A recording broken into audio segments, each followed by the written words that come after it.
त्यामुळे माझं तुझं नाही, चांगला कार्यकर्ता, ताकदीचा कार्यकर्ता, मग तो तुमच्या आवडीचा असू द्या नसू द्या, त्याला ताकद द्या, त्याला पद द्या, त्याला मोठं करा, तर शिवसेना मोठी होईल. आणि हेच कार्यकर्ते आपल्याला मोठं करतात. कोणाला आमदार करतात, मंत्री करतात, खासदार करतात, मुख्यमंत्री करतात. पण कार्यकर्ता जेव्हा अडचणीत असतो, जेव्हा संकटात असतो, त्यावेळी मात्र कार्यकर्त्याची अपेक्षा असते माझ्या नेत्यांनी त्याच्या दुःखात संकटात उभं राहावं. ही काय माफक अपेक्षा आहे.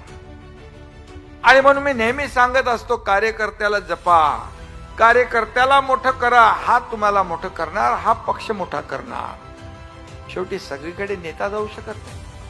हेच लोक निवडणुकीमध्ये तुम्हाला प्रचार करतात, हेच लोक महापालिकेत नगरसेवक म्हणून निवडून आणतात, हेच लोक विधानसभेत लोकसभेत तुमचा प्रचार करतात, तुमचं मार्केटिंग करतात, ब्रँडिंग करतात. आमचा नेता चांगला आहे, निवडून द्या, मग आम्ही तुमचं काम करू. आणि म्हणून निवडणुकीत जसा कार्यकर्ता आवडता असतो, तसाच निवडणुकीनंतर देखील आवडताच ठेवला पाहिजे. मग नावडता करू नका.